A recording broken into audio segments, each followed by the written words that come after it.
What news, Jonathan? I've heard you've now joined the vampire elite of London. Did Elizabeth tell you? So it's Elizabeth now. My. Things are moving quickly. I turn my back for a moment and away you go.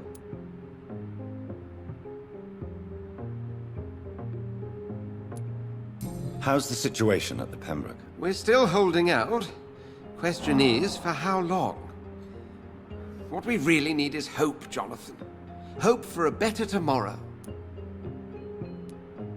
Have you seen Lady Ashbury recently? Yes, she popped in yesterday.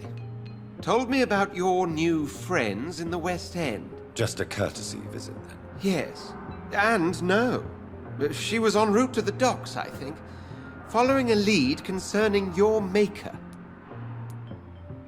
I may have found the source of the contagion. Doris Fletcher, the actress. Thankfully, in the end, she was destroyed by fire. Really? Oh, please, do tell me more. Doris was a heavily mutated skull. Almost a new breed entirely. It's as if the disease had completely altered her mind and body. Highly contagious. As if the disease had taken control of her will? Yes. Once a beautiful and brilliant woman, she became motivated by hate alone. Oh, she was a beauty. I met her when she visited the hospital to cheer up the sick. Too bad the fire destroyed her. But it was probably for the best. Have you heard of similar cases? No, I don't think so. Except, perhaps, it reminds me of an old report from the Brotherhood. Well, more an article, really. What was it about? The author, a friar, referred to a rare form of contagion in a skull he observed during the Black Death. The carrier was always female. They called them Icors. I'll come back later. Thank you, Edgar. Always a pleasure to see you, my friend.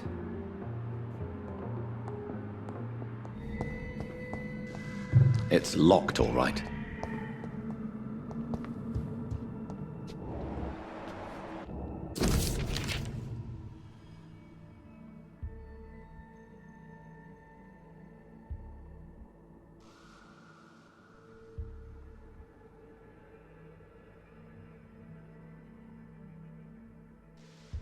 Mr. Connor's injuries don't match the report.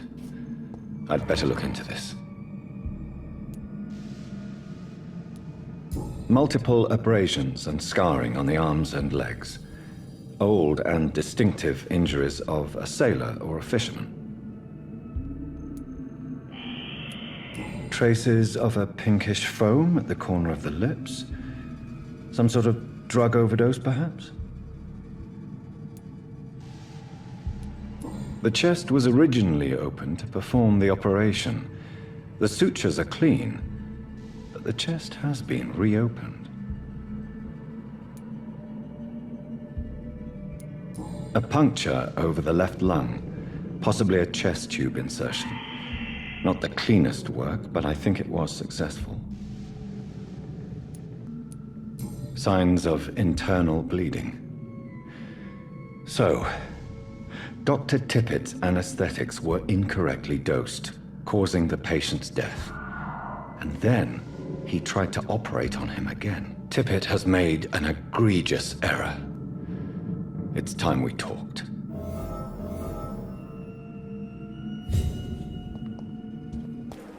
Good evening, Nurse Brannigan. Good evening, Doctor.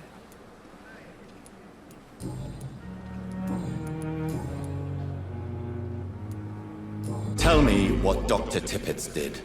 I know his mistake caused a patient's death. If I had not covered up his error, Dr. Tippett would have been fired from this hospital. I could not let that happen. You can't allow your emotions to dictate your conduct concerning patients, Nurse Brannigan. Look around you, Dr. Reed. Do you really think we can afford to lose a brilliant practitioner like Dr. Tippett's in our situation? I can't say I approve of what you did. But as a field surgeon, I know that some situations require you to bend the rules. I'm not proud of what I've done, but to contain the epidemic must be our priority, so we can't afford to lose Dr. Tippett.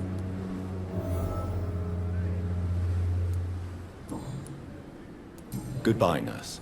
Call me if you need assistance.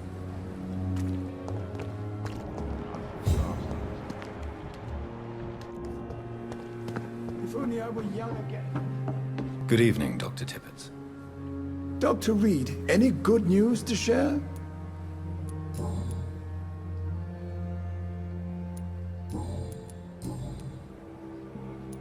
Corcoran, I want you to tell me about Mr. Connor. How did he die? What happened? He was my patient. He died because of my mistake. That's the blunt truth. What was the nature of the mistake? It was a twofold error. My diagnosis was wrong, and the administered dosage was too strong. Who was this patient? I don't know. Some sick man from the docks, maybe a fisherman. I had no time to talk with him. No one claimed a body.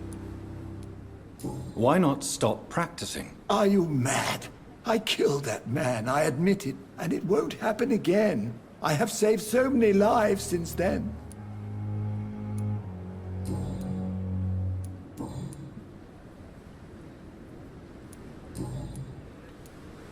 Nurse Brannigan has been recently accused of neglecting her professional duties. Tell me what you really think about it. This kind of protest is nothing but elitist bullshit. I trust Nurse Brannigan with my life. She has what it takes to be a great doctor. Do you really think she could be the next Elizabeth Blackwell? Believe me, Dr. Reed, a time will come when skill and skill alone will determine who can be a physician and who cannot. Goodbye, Dr. Tippett.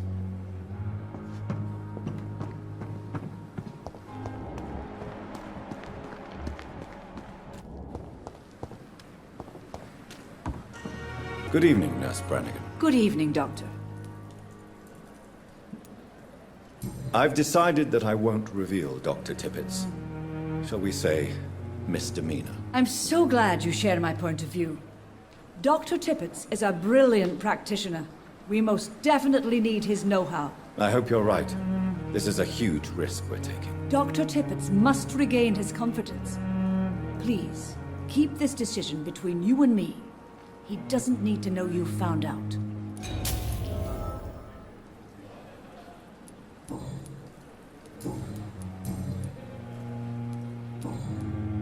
Goodbye, nurse.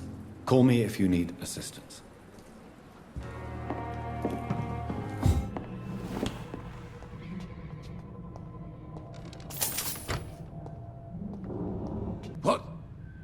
What happened?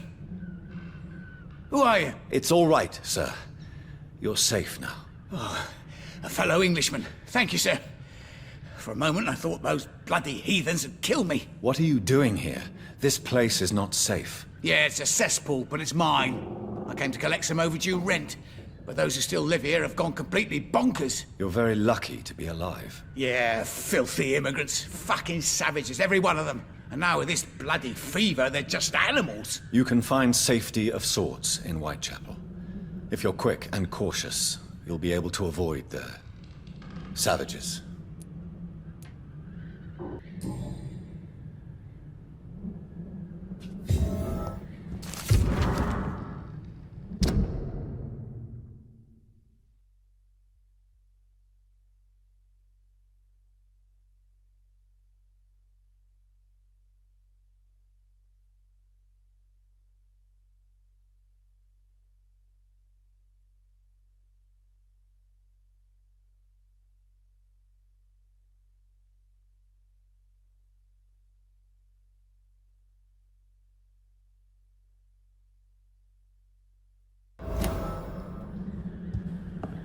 Tell me, how do you see the world these days? It's locked. Tell me, how do you see the world these days?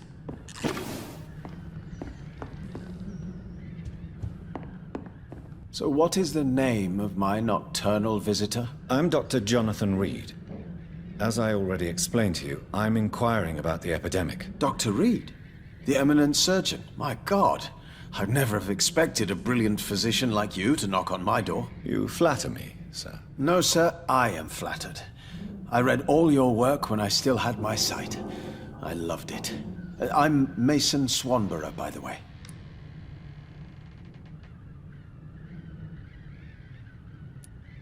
How is the sanitary situation evolving in Whitechapel these days? I hear them hissing and scratching at my door every night. The sick made mad by the fever. But these walls are thick, and my lock is solid. And what else have you learned about me, Mr. Swanborough? I know you assisted Professor Carell in France, and that you invented a new blood transfusion method based on his work. Yes. Those were frustrating but exciting days. I loved it. Yes, the thrill of research and discovery. This is what drives people like us, Dr. Reed. Oh, how I envy you. Does someone take care of you in this isolated place? My sister Loretta and I have our daily routine. Every morning and evening she comes by so we can talk and eat. Then she leaves and I stay. Do you not appreciate your sister's visits? Loretta is the best and worst thing that happened to me, and I believe she could say the same thing about me. Where does your sister go? Well, let's just say, she earns enough money for us both. What's so amusing about that? I won't hide the truth from you. Loretta sells a fake miracle elixir to the sick people of Whitechapel.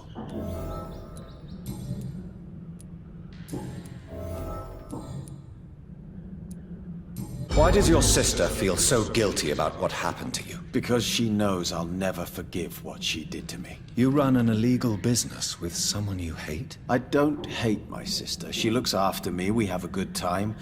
But I'm just not ready to forgive her. You seem unwell, sir.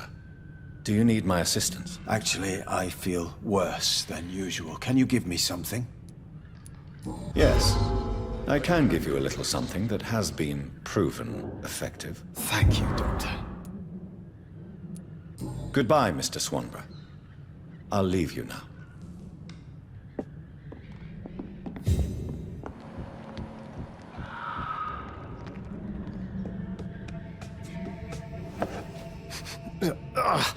All right, time to make some more of that miracle stew. Where is the burner?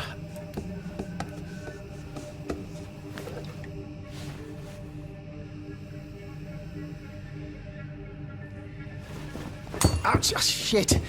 Ow! Oh, shit, no more chlorine. Well, the next batch will be a little less miraculous, that's all.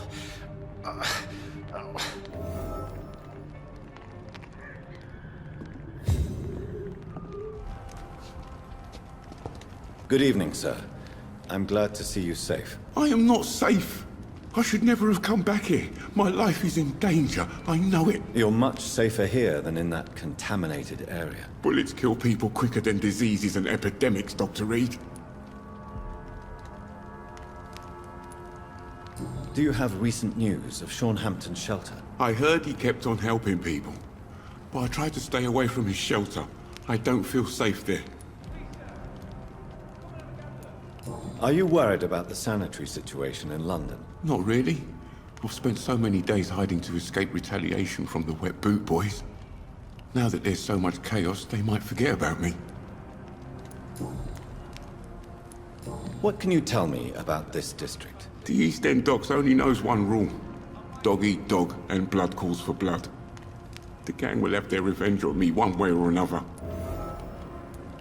What can you tell me about the locals? Most people would say that Sean Hampton and Tom Watts are good men who try to sort things out. But for me, the real boss around there was my best friend, Jack Gillingham. Jack Gillingham, you say? Everyone round there knew Jack.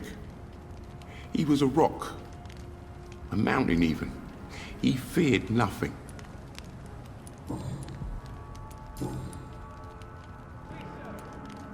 Your friend Jack has something to do with you fleeing to the contaminated area where I found you.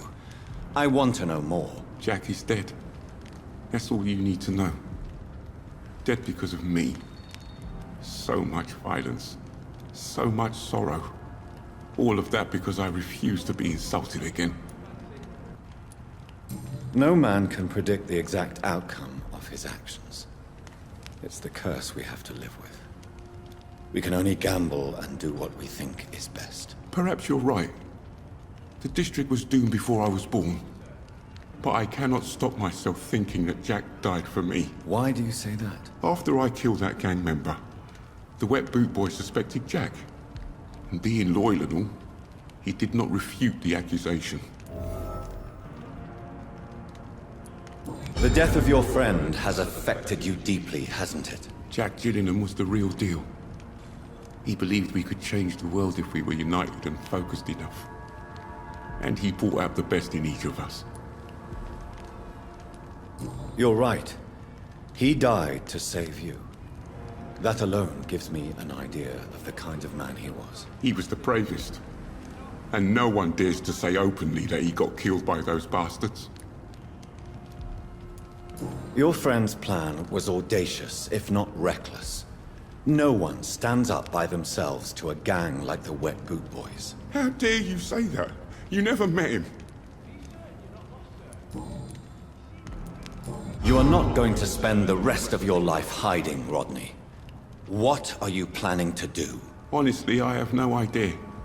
How am I supposed to live while so many have suffered because of me? Only you can answer that question. But one thing is certain.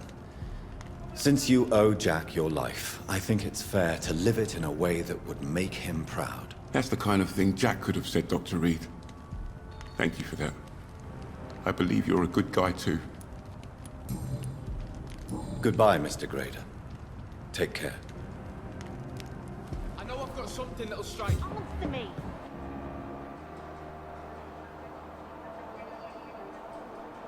For Christ's sake, get a grip. Look at yourself. It's quite hard to do without a mirror. Can I borrow yours? Oh wait, we don't have a house. Yes, we're poor, but there is work to do. Honest money waiting to be earned. I had honest work before I was fired by those fascist pigs, remember? So let me drink in peace. You were fired for the bottle, not for your political opinions. When will you realise that? Maybe I do drink too much. And maybe it did cost me my job. But the struggle is real, and don't you dare undermine it.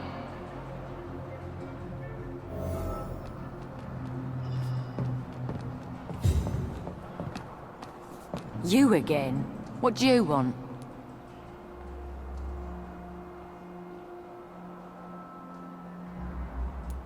Do you have recent news of Sean Hampton's shelter? The place is all right, I suppose.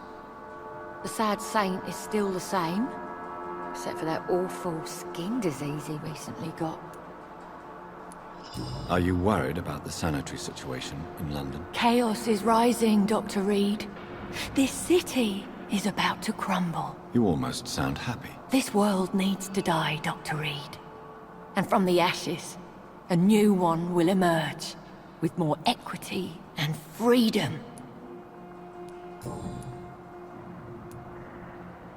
Tell me why there is such resentment between you and your sister, Lottie. She recently fell under the sad saint's influence.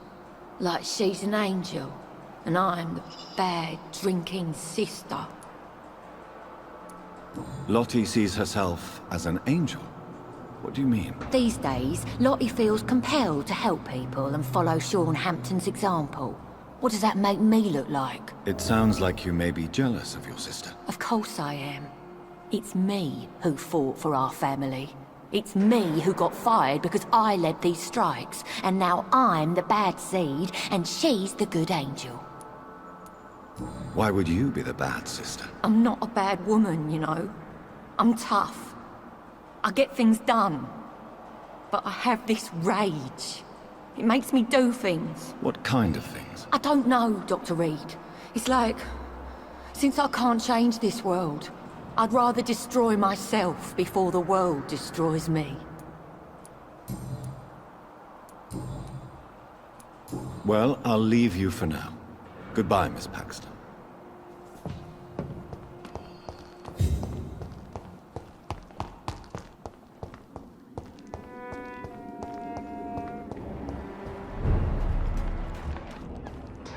Glad to see you again, Mr. Reed. Do you have recent news of Sean Hampton's shelter? Are you worried about the sanitary situation in London? There are rumours of infected people turned mad by the fever and roaming the streets, attacking everyone they see. Is it true? As long as you stay away from the streets, you should be all right. I hope you're right, Dr. Reed. We feel kind of left alone around here. Lottie, your sister told me you are helping Sean Hampton's charities. Why are you so discreet about it? I am just trying to do my best. Mr. Hampton deserves our support. These are bad times. We should all help each other. Your sister seems annoyed by your attitude. Perhaps even jealous. Life has been tough for Giselle, and she bears a grudge. But she is no different to me. She is just more depressed.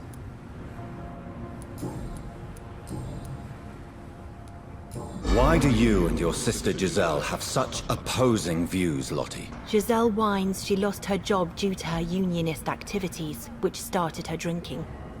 Truth is, she got fired because she's an alcoholic. And you don't share your sister's views? On the contrary, I totally believe that workers need to unite to fight. I just disagree with Giselle's hatred for all wealth and riches. What do you mean? I don't believe that you were an automatic arsehole because you were born into a good family. Perhaps your sister's addiction to alcohol is the result of her despair, but not the cause. Perhaps you're right. But I'm tired of her playing the outraged and martyred social fighter while I earn money for both of us. Don't you think she wants to get better? I believe she knows her alcoholism is a worry to me. And that's another reason why she continues to drink so much. Goodbye, Miss Paxton. Yes, Doctor? How is the sanitary situation in this part of town? I think it's acceptable. Fewer cases of sickness recently. I thank the Lord for his mercy. How are things in your shelter? Between the mortals and the immortals, I mean. Even if we're all children of God, I've always maintained a strict frontier between the two communities. How are things in your shelter? Between the mortals and the immortals, I mean. Even if we're all children of God, I've always maintained a strict frontier between the two communities. What do you fear? A few years ago, a Skal decided to pay a nocturnal visit to my sleeping customers. He got caught licking their necks in the dark. Since then, I have added a lock to the door. What if food became scarce? Wouldn't the immortals in your flock be tempted to feed on the living? Wouldn't you? The Skals can feed on the dead, Doctor. And until Judgment Day, mortals will continue dying.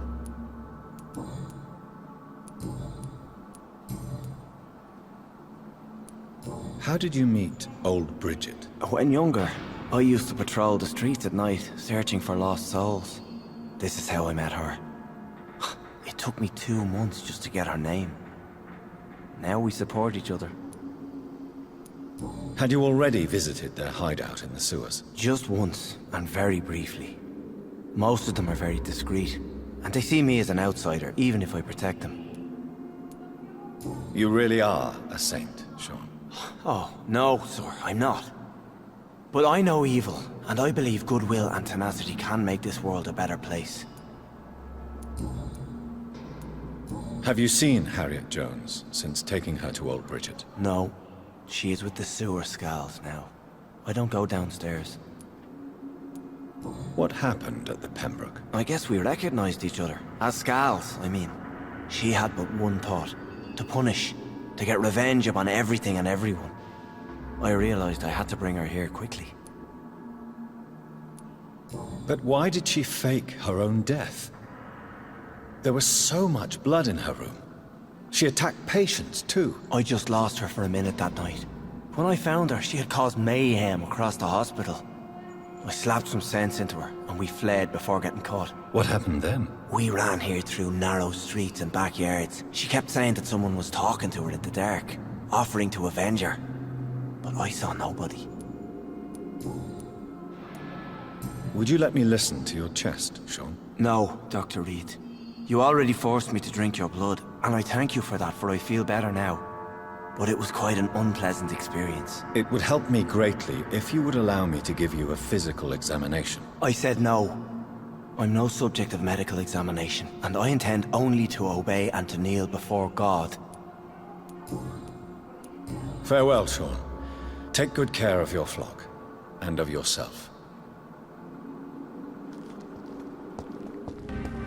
We meet again, Mr. Kimura, in a more peaceful situation. Dr. Reed, still visiting London by night? We must both be nocturnal animals, you and I.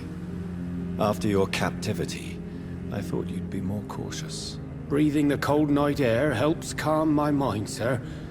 I've had the most frightening nightmares since I escaped that filthy jail.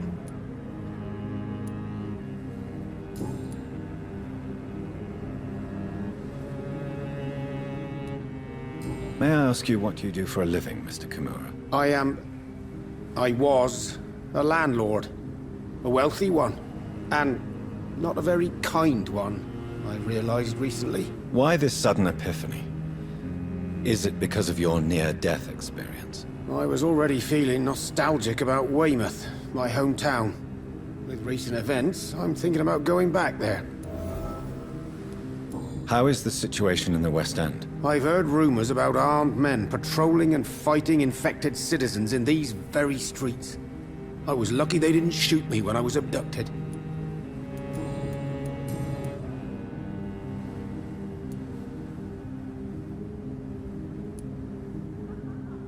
What can you tell me about your abduction? If you really want to know, I was locked in that building for 3 or 4 days.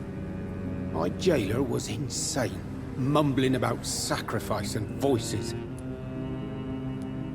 And why didn't he sacrifice you? That was the weirdest part. He claimed to spill blood was not enough. It had to be done when some stars were aligned. Which stars? That's the whole point. He wanted me to talk to him about some Red Queen configuration or constellation. I've never heard of such an astronomical term. What did he say about voices? He constantly whined about the voice of his master, ordering him to do terrible things. He wanted to silence the voice by offering blood. My blood. Why are you so nostalgic for your hometown, Tadao?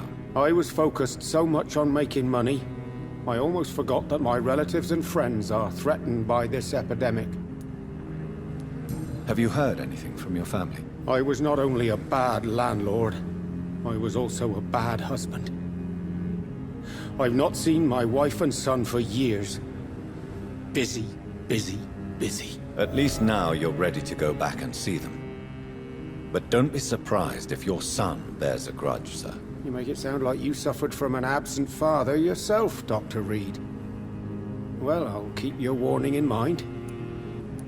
Have you no friends at all? Over the years, I'm afraid my greed turned me into my friend's adversary, while I became friends with my professional rivals. Those you grew up with didn't share your views on money and success. Would you believe I was once a member of poetry circles and an astronomy club? We were young, such joyful dreamers then. But I stopped laughing long ago. Can you change? And is it what you really want? If so, it must come from within, not without. I've seen what an altruistic gesture can do. Nothing forced you to save me, Dr. Reed, but you did. I will follow your example in these matters from now on. There is no need to thank me. Rescuing a London citizen should not be out of the ordinary, though I'm afraid it may appear so in these difficult times. You did not only rescue me, you fought for me. You put your life in danger to save me. That's quite extraordinary. How will you cope if you're attacked again? I don't know. I've heard about these men and women who patrol the West End every night, chasing criminals like my abductor. Maybe I should join them.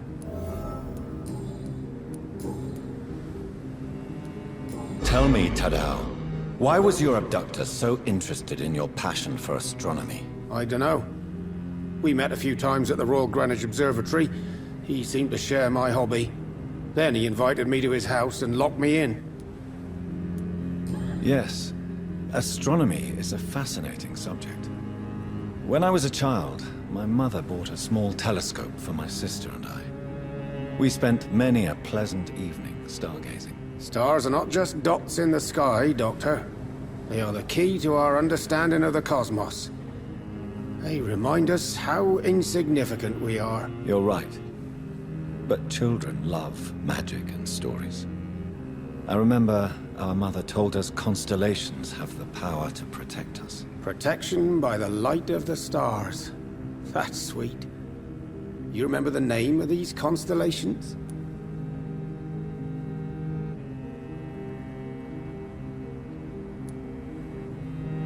Cygnus. The constellation that was supposed to protect Mary. Memory's a strange thing. I can recite without hesitation the names of the 88 constellations. Yet I barely remember my own childhood. Did he fake his interest in astronomy to get close to you? No. In his madness, he spoke about a blood sacrifice to be made to his master when the stars aligned to a specific configuration. Goodbye, Mr. Kimura. Take care.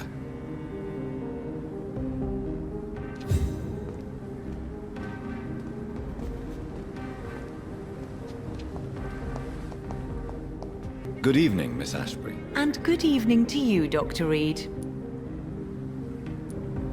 I have found out what happened to your friend, Emily. I can handle the truth. There's no need to hide the bloody details. Your friend was planning to become a vampire. She thought she'd met an honest one and made a deal with him. Unfortunately, Emily did not survive the process. My mother told me many times about the risks of being turned. I often suspected she exaggerated the danger to avoid me being tempted. No, the risk is real. Have you any idea what a body has to endure? To become an organism entirely consumed by its need to process and recombine blood? I should never have talked to Emily about vampires. I never thought she'd actually try it without me. Thank you, sir. Here, take this for your discretion. Goodbye, Charlotte. Give my best regards to your mother when you see her. She's been quite busy these last few nights. I suspect you may see her before me.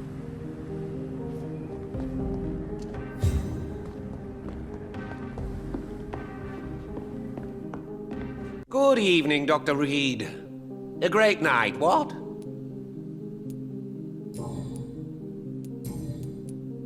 I have found a restaurant that could satisfy you, Mr. Russell. The most intriguing and exotic restaurant in London. Really? You have piqued my interest. Where is it? It's a place where you eat in complete darkness and try to identify your meal without anything but your palate. My, oh my, how interesting. It could even be fun to eat a little poisson et frites that way. Oh, thank you, Dr. Reed. Please, have this for your research.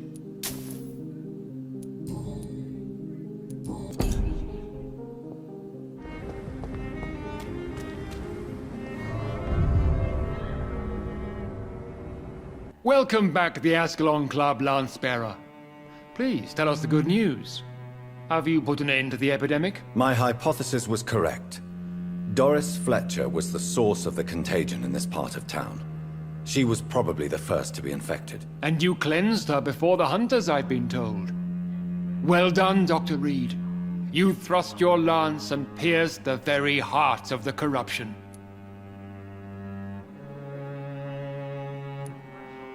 I did my best. The important thing is, we won a major battle for the survival of London. For that, we salute you. Thank you, my lord. Now, I have another task for you. One of the utmost importance. Perhaps even more so than the previous. I'm listening. It's time for you to perform a most sacred duty for the club. I want you to recruit a new vampire. Recruit a new vampire? Are you sending me on some sort of diplomatic mission? Not exactly. I want you to make Aloysius Dawson the Ekon he deserves to be. I'm not sure I'm the best candidate for such a task. I can hear the hesitation in your voice, Dr. Reed. I admire a man of principles. But in this matter, there is more at stake than your moral comfort. It's not a moral question, Lord Redgrave. It's the responsibility of giving immortality to a man I barely know. Nonsense. Aloysius has been a member of the Ascalon for years. This is but the fruition of a long-held plan. How would you like me to proceed? Aloysius is waiting for you at the Dawson estate. Once the deed is done, I'll join you there to celebrate this momentous occasion. Before I go, I have a few questions. All right, I'm listening. How would you like me to proceed? Don't worry. Aloysius has had many years to prepare himself. He has studied our kind for decades. So shall I just let him drink my blood? Yes. Aloysius will gratefully sup on your blood. His heart will slow, then stop. But he will rise again as one of us, an immortal. Is there any danger? Our blood alters a mortal body so deeply that some don't survive the metamorphosis. They die for good. But Mr. Dawson has been preparing himself for a long time. Why Aloysius Dawson? Because he is about to die. And he just may be the most influential man in England. After me, of course. Did he choose me? No, I did. My decision is very recent, to say the least, but it is entirely mine. Does he know I'm coming? He can't wait to become your progeny, Dr. Reed. Especially now that you have shown how strong your lineage is through your sister. You invited Lady Ashbury. Wouldn't that be breaking one of your cardinal rules? No women allowed. Not allowed as members, no. But considering the circumstances, I thought you'd like to have her here to witness your triumph. So it's a temporary admittance, then? Something of a bargain, considering the crisis we're currently facing. Goodbye, Lord Redgrave.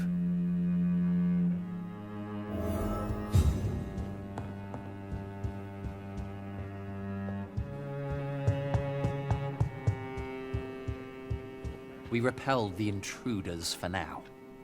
But how long before they return?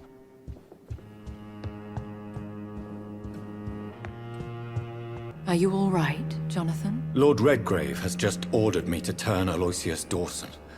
To make him my progeny. I see. And how do you feel about this? I'd like your advice on the matter. The real question here is, why has his lordship given you this task? Do you think it's some sort of trap? Do you really want to know what I think about this? I do, yes. To make an immortal of a soulless blackguard like Aloysius Dawson will only lead to a disaster for London. The man is already dead inside. Should I refuse? Perhaps politely suggest that Lord Redgrave turn the man into a vampire himself. Don't you dare, my dear. According to what I've recently discovered, his lordship could kill you for even broaching the subject. Really? Why? I've recently found proof that the Earl of Bristol is of lesser lineage, and only capable of creating skulls.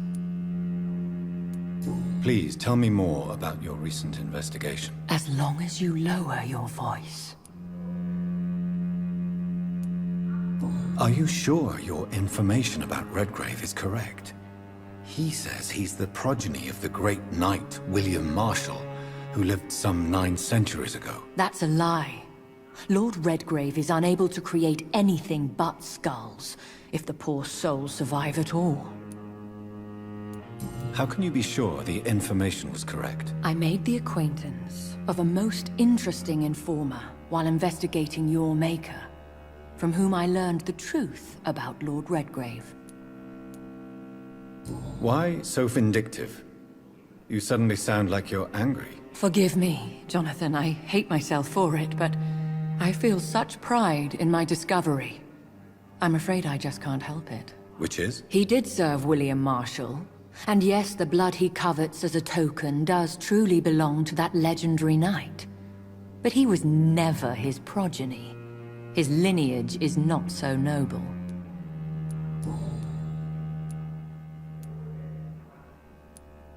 What would you have me do about Dawson? The man is dangerous. Did you know he plans to build a wall to separate the healthy rich from the sickly poor? Do not make him your progeny. What would you do? The man's dying already. Let the Reaper harvest the rotten fruit that is his soul. What would happen if I made Dawson an Ekon like myself? You would add a powerful immortal into a suffering world. An immortal who already craves authority. Maybe I could teach him control, like you taught me. Lead him down the right path. Mr. Dawson spent his life searching for a way to cheat death. I'm sure he has spent decades dreaming of how he'd spend eternity as a tyrant. Goodbye for now, Elizabeth. Goodbye, my dear. Please, be careful.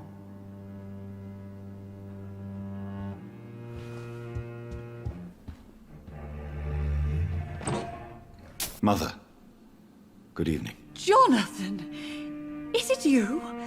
Where have you been, my prodigal son? I'm right here, Mother. I'm finally home. Yes, for this son of mine was dead and is alive again. He was lost and now found. But where is your sister? Where is Mary? Mary? She is gone, Mother. I know she's gone. The question is, when will she return as you have? I miss my grandson so much.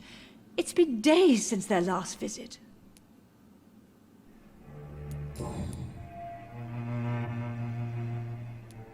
Have you returned to Whitechapel Cemetery since Mary's funeral? I never want to go back to that awful place. Wait. I think I went back once. And you were there too.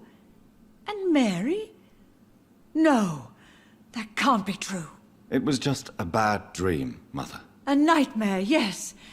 Mary was so angry. I walked back home alone. If that kind policeman had not called Avery from the station, I don't know what would have happened. Mother, do you know what's been going on in this area? Not really. I don't go out much due to the epidemic, and when I do, I tend to get lost. What do you mean you get lost? I hope you don't go outside alone. Of course not. When I go out, your father always comes with me, but he leaves me there sometimes, and I have trouble finding the way back.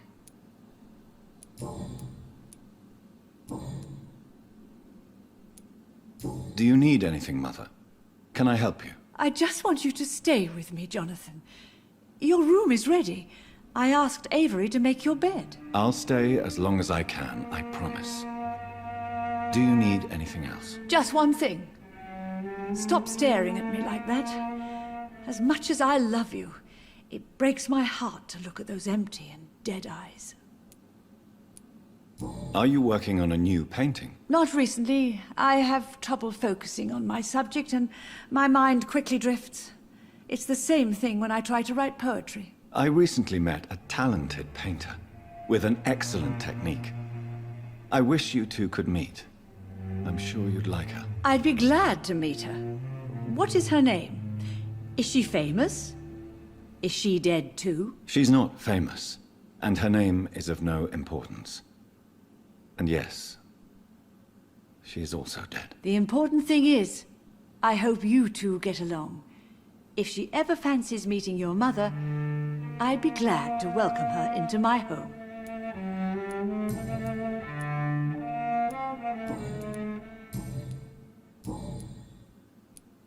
Why do you say Mary is visiting you, Mother?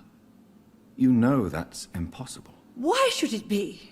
Are you not standing in front of me right now? Why should it be any different with your sister? But Mary really is dead, Mother. Yes. And are you not dead too?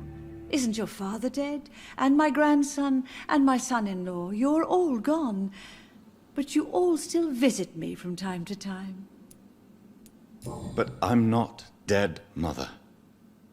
I'm really here, talking to you, trying not to cry. Oh, it breaks my heart to have to tell you this. But of course you're dead, my darling boy. Just look at you, as pale as my Mary. Goodbye, Mother. Try to rest now. Goodbye, son. Please come back soon.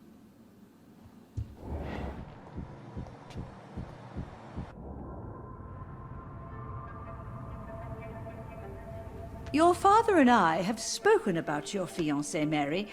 We believe he'll be an honorable husband for you. We'll set a date for the marriage then. That way, I'm sure one of my children will give me grandchildren.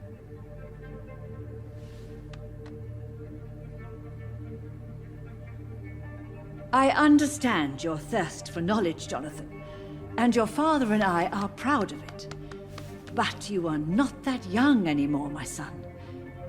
When will I meet your soulmate?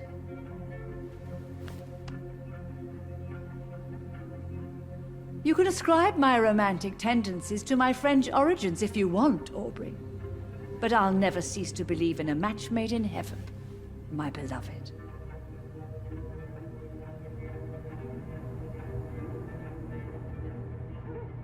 I really wish you could meet her, Mother. You would love her. Good evening, Avery. Mr. Jonathan, I can't believe my own eyes. Oh, it's a miracle. We all thought you were... Oh, sir, your poor sister. What a tragedy. I know, Avery. I know about my sister's murder. Miss Reed expected you to return to assist with the funeral, right up until the last minute. Where have you been, Mr. Jonathan? We needed you here.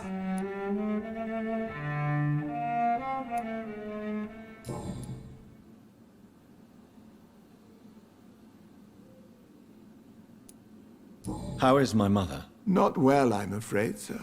Miss Reed is very fragile since the police brought her back home. The police? What happened? Miss Reed was found walking in the streets. She kept saying she had spoken with her son and daughter. She's resting now. Has she received appropriate medical care? I'm taking care of Miss Reed myself. Hospitals are so overwhelmed by the epidemic that they can only accept patients infected by influenza. Perhaps we could arrange a short trip. Somewhere sunny, like France. She has always been very fond of France. I think leaving London could do her good. I'm afraid Miss Reed is too frail for the moment. Recently, she started going out at night without remembering it. I have to watch her carefully.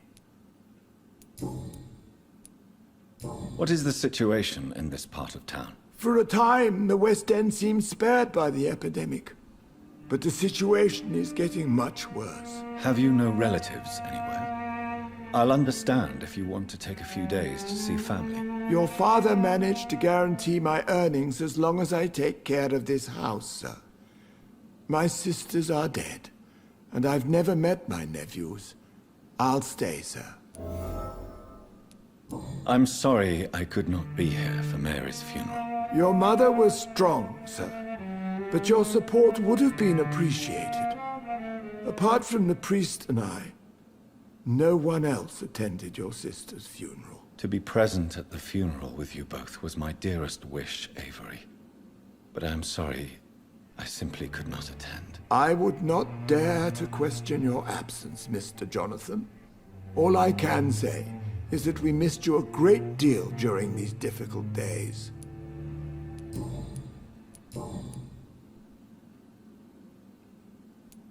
Tell me the truth, Avery. Do you feel forced to stay here? Would you leave this house without the arrangement made by my father? No, sir. I have nowhere else to go. And I promised your father I'd take care of his family as long as I live. This house is dead, Avery. There is a curse on this family. You really should consider leaving. If only you could have been here sooner or more often. Maybe this house would not be that empty. But you're here now, sir. So my task is not over. You have served this family extremely well, Avery. Your support during these terrible times is much appreciated. Then I will stay. All I ask is that you take care of my own funeral if I die before the end of the epidemic. No mass grave, please, sir. You really think I don't take enough care of my mother, Avery? Yes, I do, Mr. Jonathan. You clearly have something more to say. Speak your mind, Avery. I know you work hard to help the sick, but what will you do once the epidemic is over? My home is here, and I have nowhere else to go. But this house will need some improvements if I move here. Some radical changes. That's good news. Whatever changes you have in mind, I'm sure we will find an arrangement that suits your mother also. Do you know my mother speaks to the dead members of this family? Yes. I sometimes hear her speaking to you, Miss Mary, and her baby. Sometimes your father, too. So she thinks I'm also dead. And what about you? I believe she only sees her relatives as the dead she speaks to, Mr. Jonathan. It breaks my heart to see Miss Reed like that.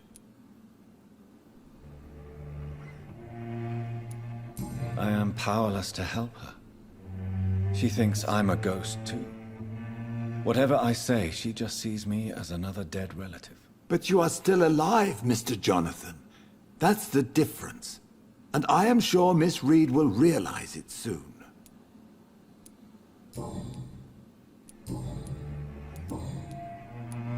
What can you tell me about Aloysius Dawson? Not much, sir. Mr. Dawson's house used to be a good house, with many servants. I heard he fired them all recently. Goodbye, Avery. Please watch over my mother until I return. Of course, Mr. Jonathan. But please return as soon as possible. Hello again, Mother. Jonathan, back already. Good, good. I was just about to go outside to find you. You shouldn't stay away for so long. Tell me, Mother, how are you? All alone in this big house with only Avery to take care of you. I'm sad most of the time. Sad that you have left me here alone. Sad that you don't tell me when you come or go. I'm so sorry, Mother. It wasn't supposed to be like this. I was coming home. I was home. London, the Thames, and then it happened. What happened, Johnny? I lost my way. Somewhere between the boat and the house, my life changed completely. You should have told me, Johnny. I would have understood. You always were a secretive little boy.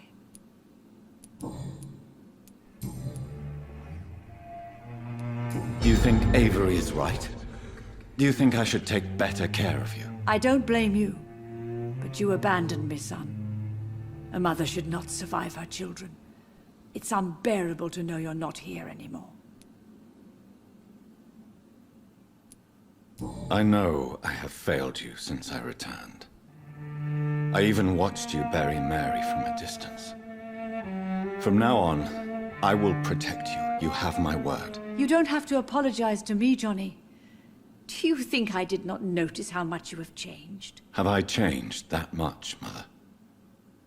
Am I still your son? You are still, and you'll always be. Despite your pale skin, your bloody eyes, and that echoing sadness in your voice.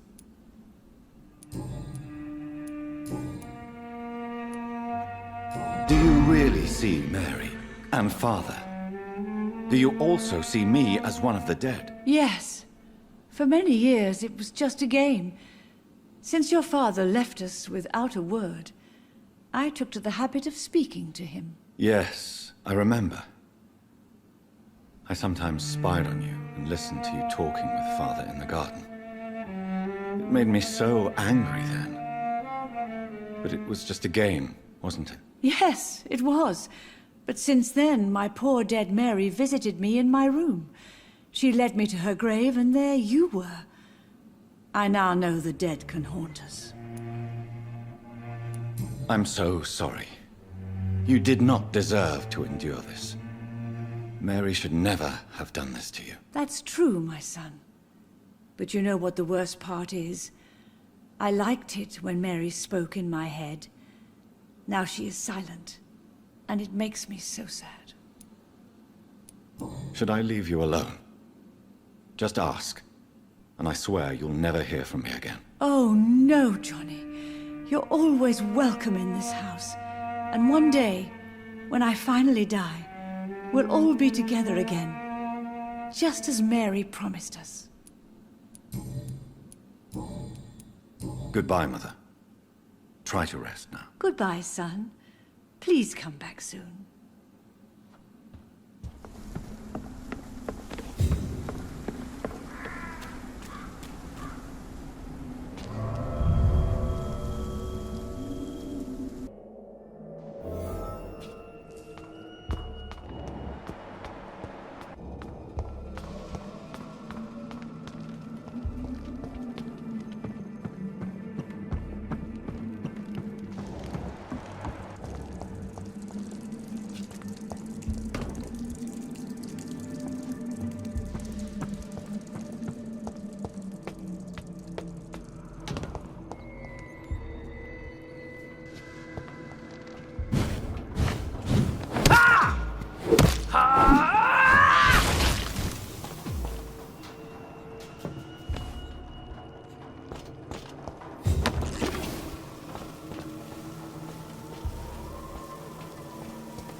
I have this thirst for blood.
You're feeble!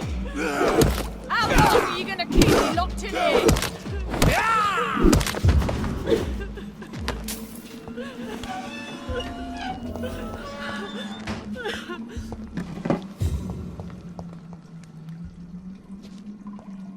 Miss Teasdale, are you all right? How do you know my name? Who are you? My name is Dr. Reed. I managed to track you down thanks to your father. So my father really was looking after me. This man, this vampire told me my father was dead. Is it true? I'm afraid so, miss. I'm so sorry for your loss. But you are free to go, as your abductor is no more. I suppose my jailer also killed my father, didn't he? Thankfully, he did not search your father's corpse, where I found his notes describing where he might find you. You should read them. I must find my father's body. He deserves a proper burial.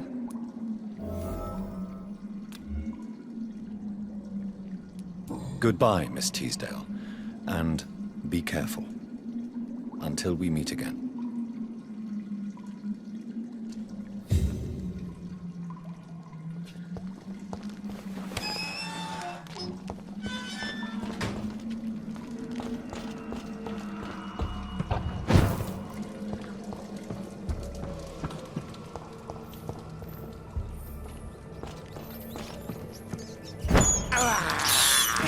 This is despicable.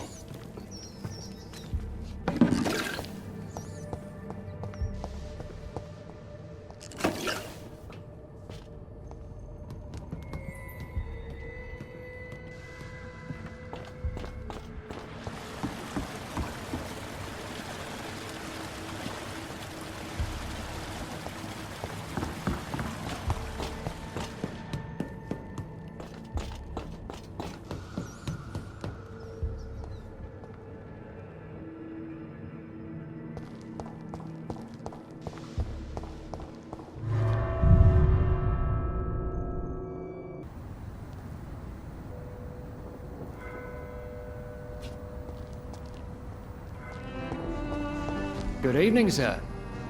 May I ask you what you're doing here at this late hour? I'm conducting an investigation about the epidemic in this part of town. And who are you, sir? I'm Dr. Jonathan Reed, from the Pembroke Hospital.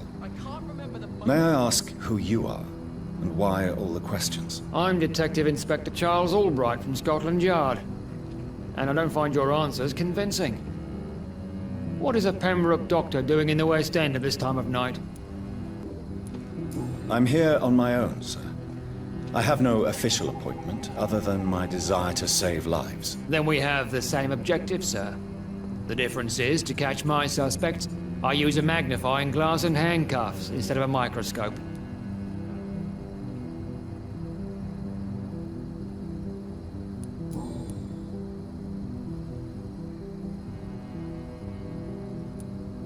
What can you tell me about this district? I'm the one asking questions, especially when there's a killer on the loose. What killer? I'm not going to discuss that with the civilians, sir. Haven't I told you about the investigation I'm conducting? Perhaps I could help you. All right, without giving you too much information, I'll tell you this. I'm convinced there is a homicidal maniac on the loose, using the epidemic to disguise his kills. And what about the epidemic? We both know the situation is critical, don't we, Doctor? Colleagues of mine die almost every day. What are you really doing here? I told you. I'm a detective inspector from Scotland Yard, investigating suspicious cases in the area. Do you work alone? Yes, the situation is difficult for the police. Many of us are sick, and since the summer strike, most men apply a work to rule on their patrols. What about the situation in the East End? Why are there no police there to protect the civilians? I know, it's a shame, but we just don't have enough men to cover the entire city. Why are you investigating at night? Criminals rarely act in daylight, you know. But since you are also a night worker, have you noticed anything strange, which requires police attention?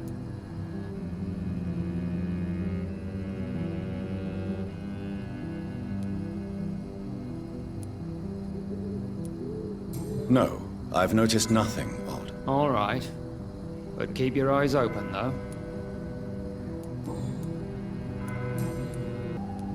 Tell me all you know about that homicidal maniac you're looking for. I'm not even sure there is only one. The wounds are always the same, but the modus operandi varies. Sometimes violent and brutal, sometimes precise and swift. How could different killers inflict the same wounds? That's my main problem. If my theory is correct, maybe we're facing a group of individuals sharing the same violent tendencies. Perhaps a sadist cult.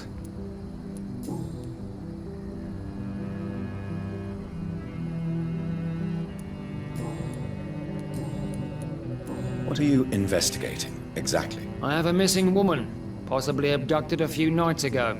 Louise Teasdale. It seems you already found my other missing person, Mr. Tadao Kimura. Tell me about Louise Teasdale. She's a waitress. Her father reported her missing. We don't have enough men to search for her, sadly. Do you have any idea where she could be? No. But I feel she's been abducted. She went to a pub a few nights ago and vanished. I thought about the sewers, but I'm not equipped for such an investigation. Goodbye, Detective Inspector Albright. Goodbye, Dr. Jonathan Reed. I'm sure we'll talk again soon.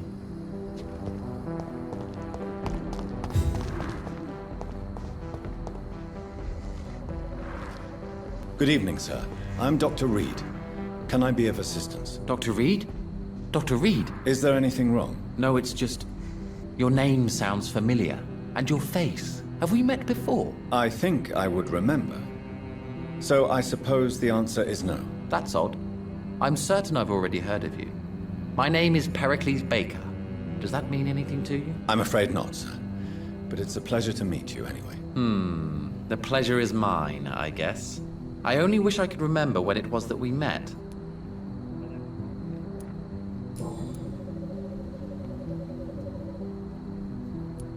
Can you tell me anything about this district? As you like asking questions so much, would you allow me to ask you one first? Please, be my guest. Do you like this city?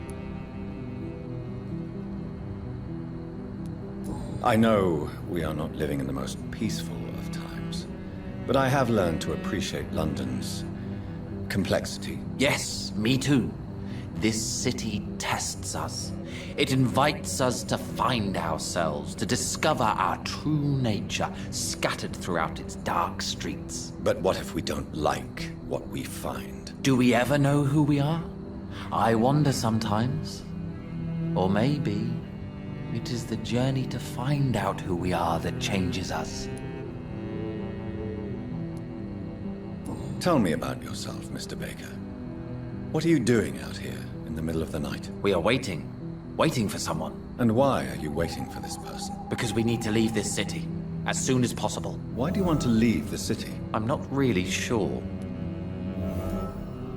And what do you do, sir? For a living, that is. I stopped working when I decided to leave. When I realized what I wanted. Wanted something this city can't provide. Tell me more about why you want to leave London, then. I just don't belong here anymore. I had to convince my brother to leave London because I know we need to find another life out of the city. But what were you doing before you took this decision? Does it really matter anymore? Considering the past seems so pointless to me. I have lived in this city all my life. And now I think it's over.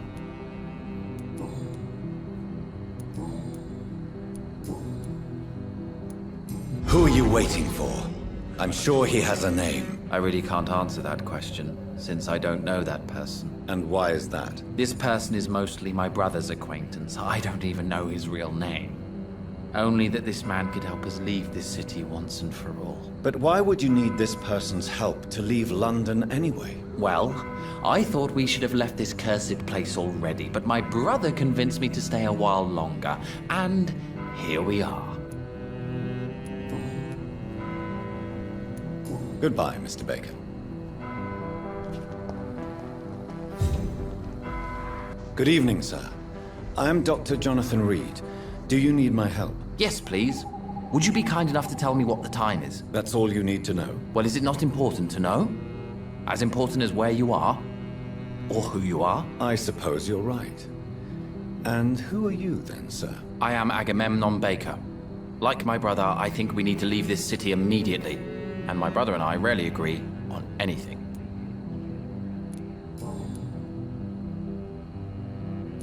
May I ask why you've not gone already, if you're so exasperated by this long wait? I believe fear is holding us back.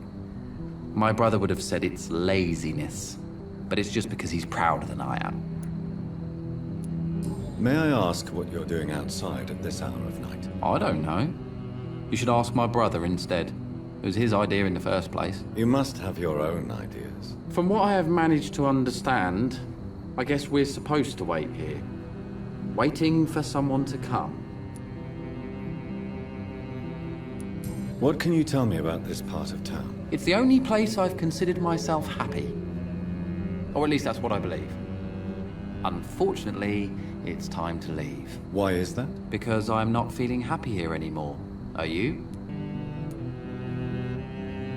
What kind of question is that? What am I supposed to answer, exactly? The truth. And I believe you just did it, actually. What can you tell me about your brother? He's older than me, I think. But the important thing is that I really hope I'll die before him. Grief would just kill me, you know? Is that all? Pericles is very attached to this city, and without my insistence, he would never leave this place. We don't often agree on anything, you see?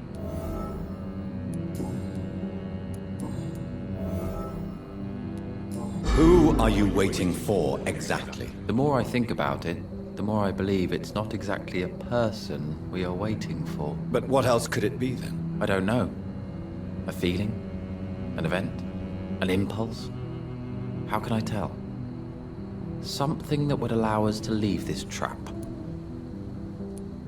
I'm afraid I'm not following you. What kind of trap are you talking about? Have you ever felt like life trapped you in a role that does not fit you? That you are not in your place? That sort of trap. Trap? And you think leaving London will free you? At least it will give us the chance to be free. That's more than our present situation. Hope, Doctor. Hope is what truly drives mankind. Goodbye for now, Mr. Baker.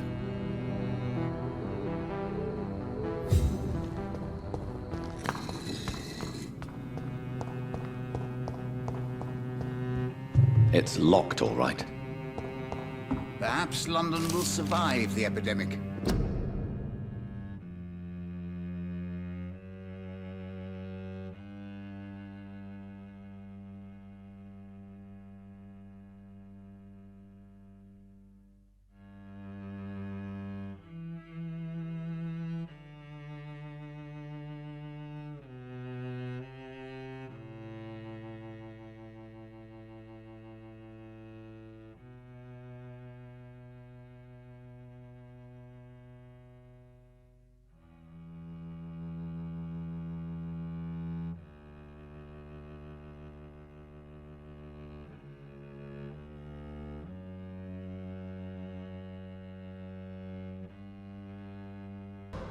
But I see terrible trials.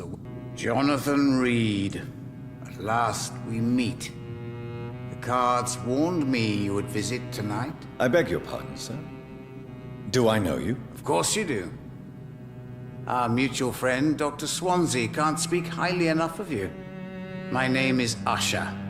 Usher Talltree. You are the leader of the Brotherhood, are you not? Primate of the Brotherhood of St. Paul's Stole, to be precise. I'm really glad we met tonight. I love it when the cards tell me a truth. The cards told you to expect me. Yes, they can tell me everything. They told me that you have not taken another life since your poor sister died.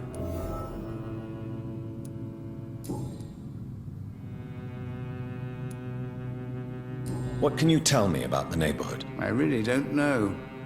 I don't often go outside.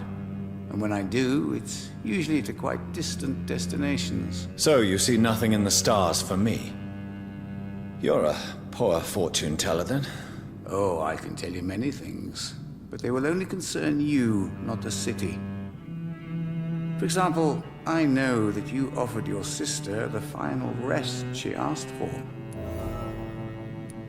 Do the cards speak of my Mary? No. It's the burning aura of guilt that precedes you everywhere you go. Read my fortune, then. You have been chosen, Jonathan. I see on you the mark of a strong being, so powerful it needn't even reveal its strength.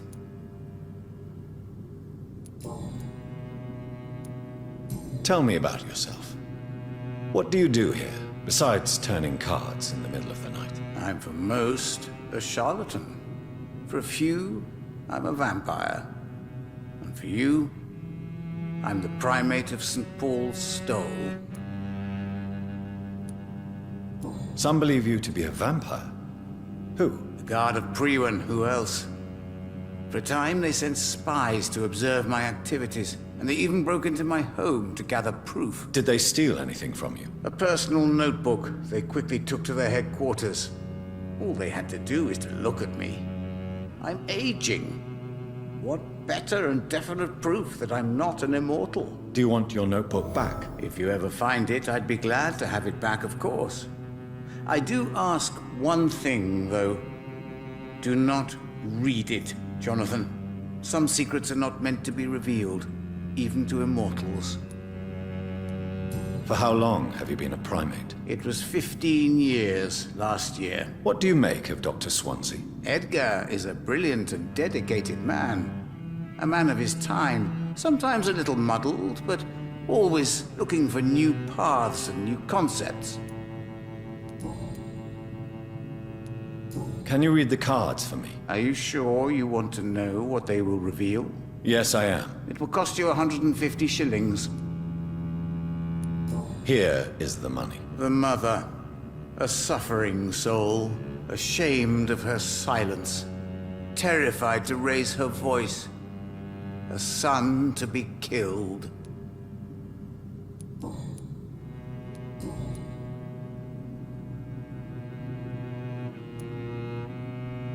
How do you measure the amount of blood on my hands? I told you. The cards always tell the truth. Well, most of the time. Is it possible to tell me my future? A vampire's fate is much more delicate to read, Doctor. But I can try. I would rather not know. How did you learn about Mary? And spare me the hocus-pocus parlor tricks. The truth, now! Swansea told me. Don't look at me like that. His task is to observe and gather information about vampires. He had to tell me about Mary.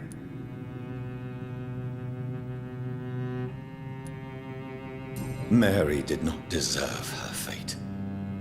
She had already suffered enough during her life. And yet the pain and the suffering went on after her death. Suffering is part of the immortal condition. Some prefer to lose their minds rather than face the simple truth. Pain will never stop. May I ask you about the Brotherhood? Of course. But I must warn you that there are some subjects we consider taboo, in spite of our fondness and acceptance of your kind. I know there is no love lost between the Guard of Priwen and the Brotherhood. What caused this rift? It was 1801. The Brotherhood was stronger then, a strength that made them hungry for ever greater power. An argument divided them, and the wound never healed. What was the nature of the disagreement? The problem was that both sides considered themselves the legitimate heirs of the original Brotherhood. We divide up the books, the relics, not always fairly or with consideration. Who founded the Brotherhood? That's precisely the kind of question I cannot answer. It is delicate, and may reveal some of our secret traditions. So you're not just a club of academics and scholars? Once upon a time, very long ago, the Brotherhood did more than simply study the vampires. They took actions to eliminate the more ferocious and corrupted.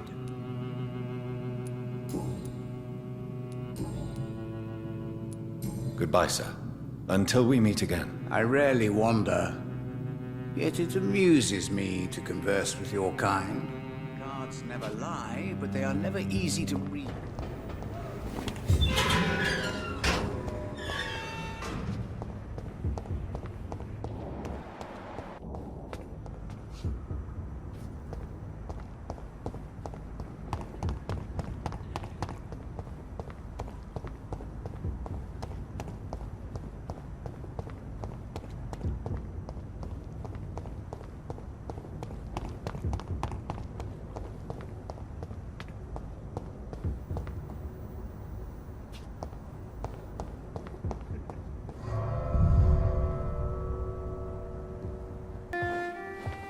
Finally you're here, Dr. Reed. What took you so long? I had to pass several of your barricades and outposts to access your mansion, sir. Death, pestilence surround us, and time is against me. I see you've gathered some of the most expensive, albeit experimental, blood transfusion equipment available. All this could be so useful in a hospital. Yes. Since Lord Redgrave sent me a doctor to perform my conversion, I thought you might find some of these devices useful. Most thoughtful. But tonight I'm not here as a physician. But I feel reassured that a specialist such as yourself would help me to escape the Reaper. Very well. But before I proceed, I have a few questions for you. If you must, but be quick, for I don't have much time left in this life.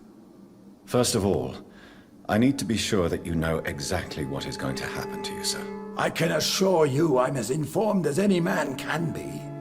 I have planned for this moment, Dr. Reed. Planned very carefully.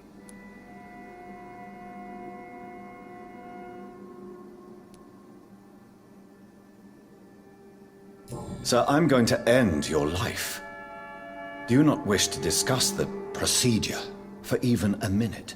I don't have a minute to indulge in idle chatter. I can't feel my legs. And the cold, so cold. What do you know about the Guard of Priwen? What I do know is that I'll crush anyone or anything that would dare to oppose me. You'll need to feed on warm blood. Blood from mortals. How do you feel about that? I'm rich, Dr. Reed, and powerful. I'm sure I'll be able to acquire all the blood I need without ever having to sully my own hands. I will become your maker. Do you understand what that means? Well, I certainly won't consider you my liege, or some such drivel. You can be assured of that. Let's move on, then. Please, I'm cold and tired. I feel my life waning with every moment. But first, before you embrace immortality, what would you do with such a gift? That's a rather impertinent question, Dr. Reed, and I will do as I please. Answer me all the same. What will your first action be as an immortal? To save London, I will finance the most efficient quarantine ever seen. I will build a wall that will separate the sick boroughs from the healthy ones. Quarantine is not a bad idea, medically speaking. But I'm convinced this epidemic will not be contained by mere walls. As long as the right people are on the right side of the wall, that's all that matters. But you can't guarantee infection will not spread. Just one contagious carrier would be enough to create an apocalypse. The apocalypse is already knocking at the gate. We must be strong now.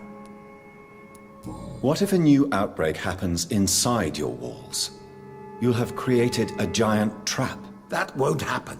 As long as we dispose of anyone that is contaminated as soon as they are spotted. You really plan to build a quarantine wall across London? Yes, it will be tall and strong, separating the wheat from the chaff. By doing so, you will also create two separate prisons. Come, sir. An eminent doctor like yourself knows that such radical measures have proved efficient in the past. Let me guess. You mean to isolate the rich from the poor? This is a desperate measure for desperate times. England must prevail, Doctor, no matter the cost. Who gave you the right to decide the fate of thousands of people? My money. My money and my pending immortality gives me the needed authority, Doctor. I'm a businessman. I'm used to tough decisions. I've heard enough. It's time to proceed. At last. All right, do what you have to do. If it hurts, so be it. I've been preparing such a long time for this.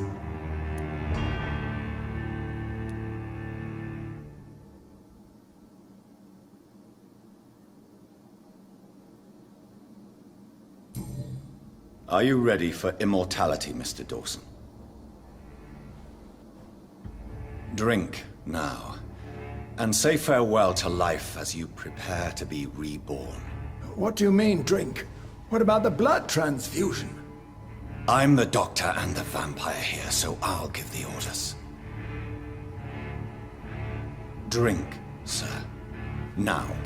All right. Good.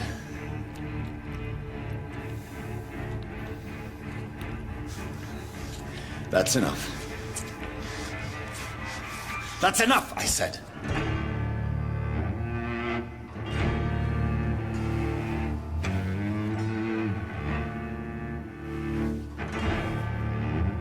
I will not die.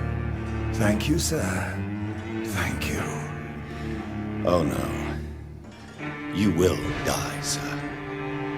Steel yourself. You're already in death's grip.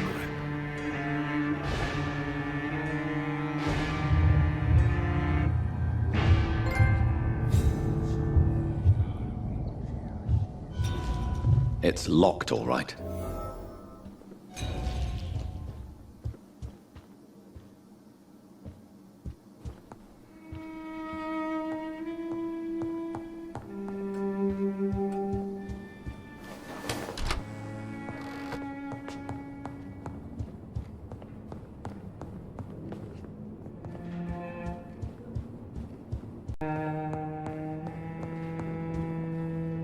Is it done, Dr. Reed? Is Aloysius Dawson reborn, as expected? Yes, my lord. Ascalon has a new recruit, as you ordered. Wonderful news. I've waited for this outcome for so long. Tonight you served your country, the king himself, beyond all expectation. Thank you, my lord. No, thank you, Dr. Reed. Now, could you do me one last favor? Of course. What is it? Go outside and talk with that disgusting creature I saw waiting for you in front of this mansion. I have no idea what you're talking about, but I'll have a look. Good. I didn't kill her on the spot, for she claims to be a friend of yours. But don't you dare bring such a creature near me again.